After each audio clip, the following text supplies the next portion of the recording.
Welcome to being सरकारी। आज है 22 मई और आज से जितने भी करंट अफेयर हैं मैंने इस वीडियो में डाल दिए हैं। तो चलिए शुरुआत करते हैं। सरकार ने सीनियर सिटीज़न की किस योजना को 22 मार्च 2023 तक बढ़ाने की घोषणा की है?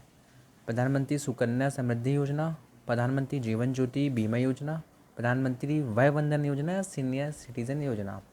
इसका सही आंसर है सी, प्रधानमंत्री वय वंदन योजना। पहले ये 2020 तक थी, पर अब इसे 2023 तक कर दिया गया है। क्वेश्चन नंबर सेकंड, 21 मई को कौन सा दिन मनाया जाता है? विश्व एड्स दिवस, राष्ट्रीय प्रदूषण नियंत्रण, विश्व विकलांग दिवस या विश्व चाय दिवस। तो इसका सही आंसर है विश्व चाय दिवस। 21 मई को यूनाइटेड नेशन विश्व चाय दिवस मनाया जाता है। तो अब इसे यूनाइटेड नेशन मनाता है। तो यूनाइटेड नेशन की स्थापना 24 अक्टूबर 1948 में हुई थी। चलिए तो तीसरा क्वेश्चन देखते हैं। निम्नलिखित में से किस देश ने ओडिशा और पश्चिम बंगाल से टकराने वाले चक्रवात का नाम अम्फान रखा है? तो दोस्तों, हम कुछ दिन से सुनते आ रहे हैं कि अम्फान तूफ़ान बंगाल की खाड़ी पे आया हुआ है, लेकिन इसका नाम अम्फान रखा किसने?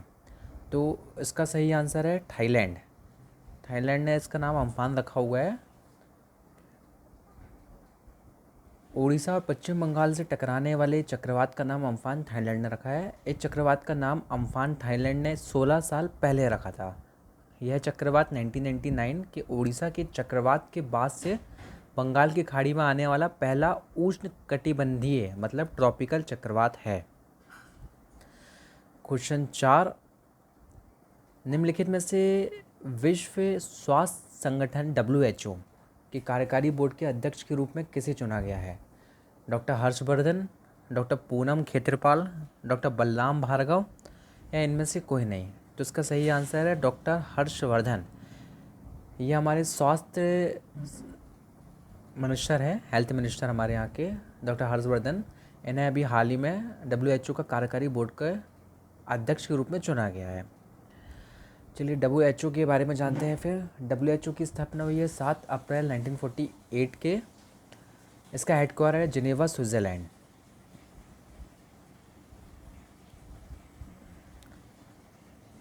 डॉक्टर हर्षवर्धन की दिख रहे हैं आपको फ़ोटो पे। केंद्रीय स्वास्थ्य मंत्री हर्षवर्धन को विश्व स्वास्थ्य संगठन के WHO कार्यकारी बोर्ड के अध्यक्ष के रूप में चुना गया है। वह 22 मई को जापान के डॉक्टर हिरोकी नाकटानी के उत्तराधिकारी का पदभार संभालेंगे। WHO की कार्यकारी बोर्ड में वर्तमान में 34 सदस्य हैं। तो हमें इनकी सिर्फ याद रखना है कि WHO की स्थापना कब हुई थी, और हर्षवर्धन हमारे केंद्रीय स्वास्थ्य मंत्री हैं। चलिए तो फिर आगे बढ़ते हैं। आते हैं प्रश्न 5 पे। किस राज्य के दिबांग घाटी में प्रस्तावित एटालिन जल विद्युत योजना की वजह से जैव विविधता पर पड़ने वाले प्रभाव को लेकर पर्यावरण कार्यकर्ता इस परियोजना को रद्द करने की मांग कर रहे हैं? पहले तो हमें देखना पड़ेगा कि दिबांग घाटी है कहाँ। अरुणाचल प्रदेश, उत्तर प्रदेश, हिमाचल प्रदेश या झारखंड। तो इसका सही उत्तर है हिमाचल प्रदेश। अब इसकी डिटेल देखते हैं हम। एटालिन जल विद्युत परियोजना को मंजूरी देते समय वन संरक्षण और संबंधित कानून सिद्धांतों को अनदेखी की गई है। यह परियोजना हिमालय के सबसे समृद्ध जैव भौगोलिक क्षेत्र के अंतर्गत आती है। कहाँ की? हिमालय की। तथा यह पुरापाषाणकाली इंडो चाइनीज और इंडो मलयानम जैव भौगोलिक क्षेत्रों के संधि स्तर पर स्थित होगी। चलिए दूसरा क्वेश्चन देखते हैं। प्रश्न 6, उत्तर प्रदेश के जेवर में नोएडा अंतर्राष्ट्रीय एयरपोर्ट बनाने के लिए निम्नलिखित में से किस देश की कंपनी को केंद्रीय गृह मंत्रालय ने स्वीकृति दी थी है? स्विट्ज़रलैंड, फ्रांस, अमेरिका या जर्मनी। इसका सही उत्तर है स्विट्ज़रलैंड। केंद्रीय गृह मंत्रालय ने जेवर जगह उत्तर प्रदेश में है, नोएडा इंटरनेशनल एयरपोर्ट की विकसित करने के लिए Swiss firm Zurich airport international, इस कंपनी का नाम हमको याद रखना है, ज्यूरिक एयरपोर्ट इंटरनेशनल AG को सुरक्षा मंजूरी दे रही है। यह दिल्ली के इंदिरा गांधी अंतर्राष्ट्रीय हवाई अड्डे और गाजियाबाद के हिंडन हवाई अड्डे के बाद राष्ट्रीय राजधानी क्षेत्र में तीसरा हवाई अड्डा है। प्रश्न 7 देखते हैं। हाल ही में निम्न में से किस बैंक ने वीडियो के जरिए केवाईसी स्वीकार करने वाला देश का पहला बैंक बन गया है?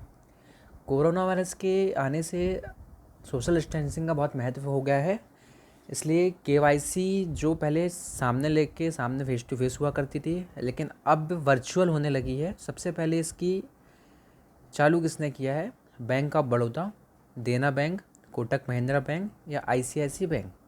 तो इसका सही उत्तर है Kotak Mahindra bank. Zoological survey of India ने अभ्याचरों की 20 प्रजातियों को गंभीर रूप से लुप्तप्राय और कितने को लुप्तप्राय के रूप में सूचीबद्ध किया है? इसका सही उत्तर है 35। तो देखते हैं फिर हम। जियोलॉजिकल सर्वे ऑफ इंडिया ने अपनी वेबसाइट पर सूची पोस्ट की है, जिसमें 20 प्रजातियों को गंभीर रूप से लुप्तप्राय और 35 को लुप्तप्राय के सूची में सूचीबद्ध किया गया है। गंभीर रूप से संकटग्रस्त अभ्याचारों में केरल,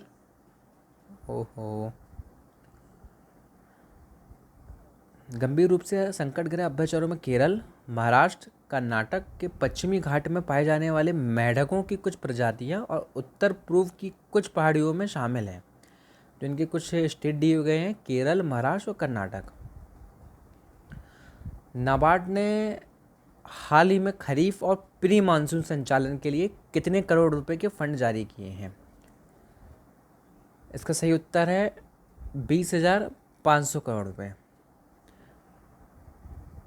इसके बारे में ब्रीफ जानकारी ले लेते हैं। नाबार्ड का फुल फॉर्म है national bank for agriculture and rural development. Kharif season हमारे यहाँ चलता है जुलाई से अक्टूबर तक का। चलिए क्वेश्चन नंबर 10। किस राज्य से गुजरने वाले प्रवासी श्रमिकों के लिए चरण पादुका अभियान शुरू किया गया है? कोरोना वायरस की वजह से बहुत सारे श्रमिक हम भाई हमारे अलग अलग राज्यों में फंसे हुए हैं, जो साधन की कमी होने के कारण पैदल ही अपने घर के लिए निकल चुके हैं।